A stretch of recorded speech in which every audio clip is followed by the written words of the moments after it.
when you're stuck in the past, it means you're stuck in the lesson. Ooh. Does that make sense? Yeah, bars right there, Because actually. if you really think about it, what happens with a lot of people is quite often that lesson is constantly repeating. Take somebody who's in a relationship and they continue to get the same kind of person over and over and over, and they can't understand why they're getting what they're getting. Life is just simply trying to teach you haven't learned this lesson. So that's why it keeps you stuck in the past, because you have to learn the lesson to move forward. And so I always look at my life in that sort of perspective, because what I realize is that, life is constantly teaching you. And that's why I wrote a book called Life is My Guru. And the tagline is, life is not happening to you, it's happening for you. And so when things are happening in this way, you got to ask yourself, what is life trying to teach me? And I think what happens with a lot of people, they don't look at it from that perspective. They look at it from a victim mindset. They start to think to themselves like, life is punishing me, or this person is doing this to me, not thinking that there's a lesson there to learn. So I look at it from that perspective, like life is trying to teach me something. And whenever I get stuck, it's because I'm not learning the lesson.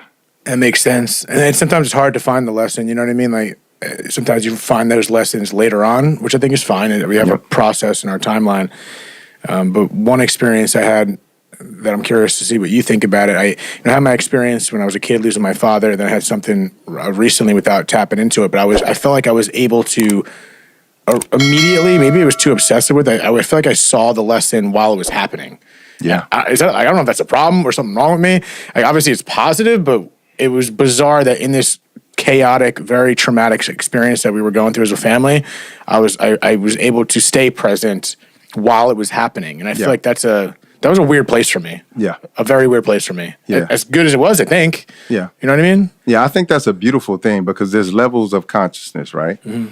You can learn retrospectively, meaning you've gone through the lesson, the experience happened, and now you got to look back and find the lesson. Yeah. Okay? You can learn beforehand, like you see it coming, and then you say, okay, I'm not going to step into the hole. Or you can learn during the experience itself. To be honest with you, I think learning during the experience is the best lesson, because you're being present.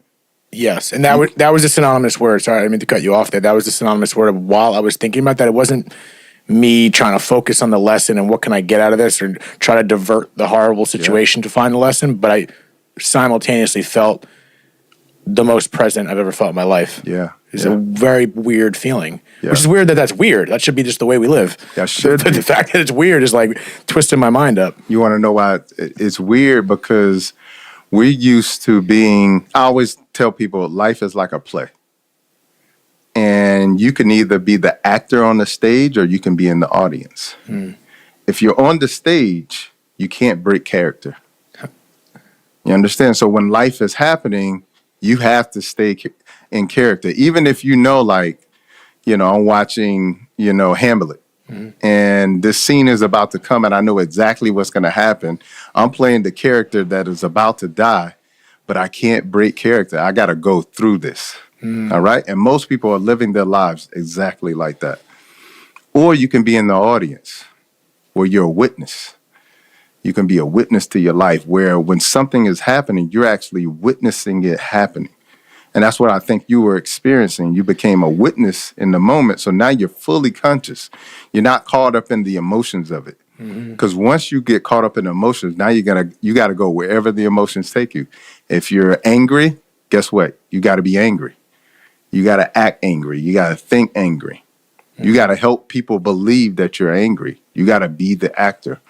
And so I think it's so important to become that, what I call a conscious observer in your life, and start to witness things in the moment, be present, because when you think about it, at the end of the day, the past doesn't exist and the future is just our imagination.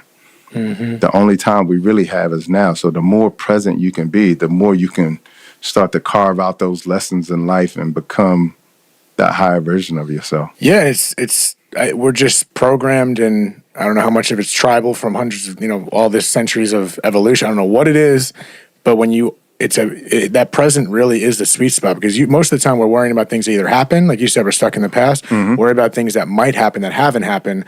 And then there's the two situations where, okay, shit's happening right now. You got to handle it. That's where like the fight or flight comes in. That's natural, I think. All right. But when you're in the moment, most of the time it's okay, I'm in this moment right now. That happened, but you're not there. This might happen, but you're not there either. So staying in that present is like the most peaceful opportunity that we have. Yeah. That's how you find your peace. Easier said than done, but I found that in that moment, as weird as that sounds. So it's definitely there, but it just takes, I think, a similar mindset to what you're explaining, in that, as cliche and corny as it may sound, that positivity is, there's a reason why all the great minds and everyone's talking about it. It's not just someone trying to make an Instagram buck, but it's real. But in regards to, I want to tap into what you mentioned about you having survivor's guilt, and I think that relates to what we're talking about, maybe being present in the moment. And you were young. Explain people, what you mean by the survivor's guilt that you had as it relates to your growing up. Yeah, so I grew up in a really impoverished environment. Grew up in the projects, and the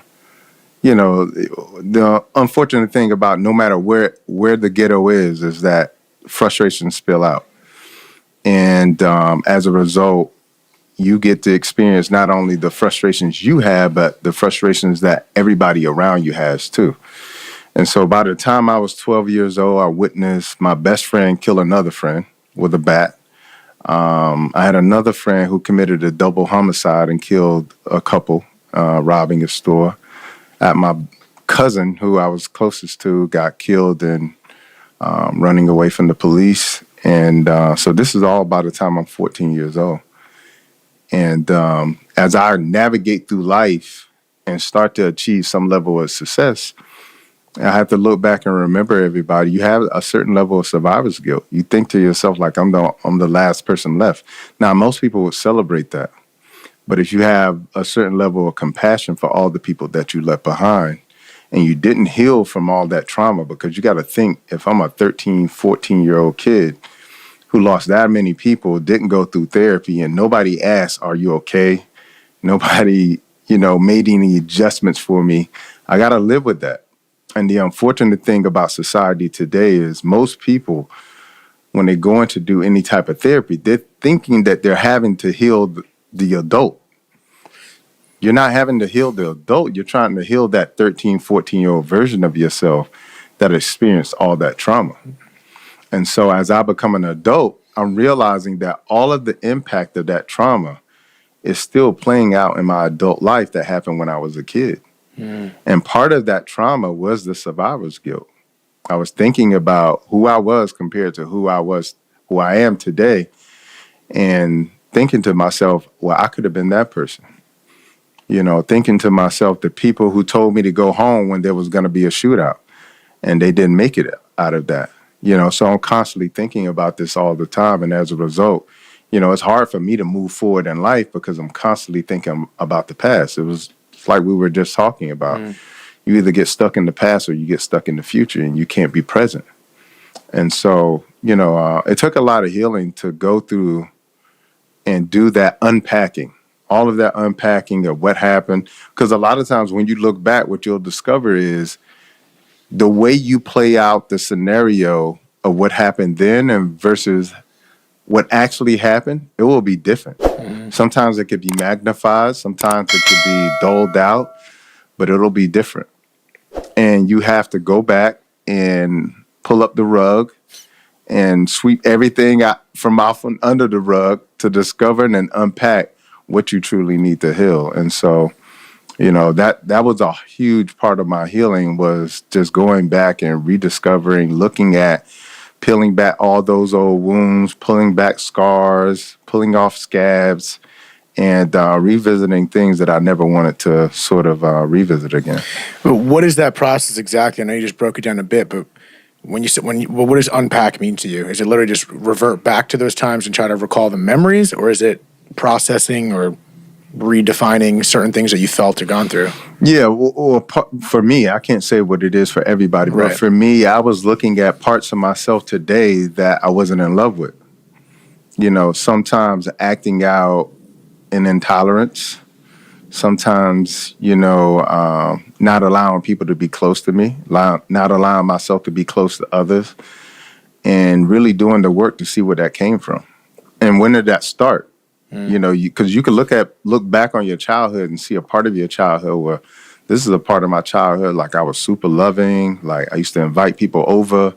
And then I remember another part of my childhood, I didn't let nobody come over. The second half after Yeah. 12 to 14, Yeah. 15. Yeah, like I used to write girls' poems. No more poems anymore. You know, so That could be like, a lot of reasons, but you know. you see what I'm saying? Like, I got you. you start to like see like where the shifts happen. And then you say, okay, well, the shift happened when all of this happened all at once.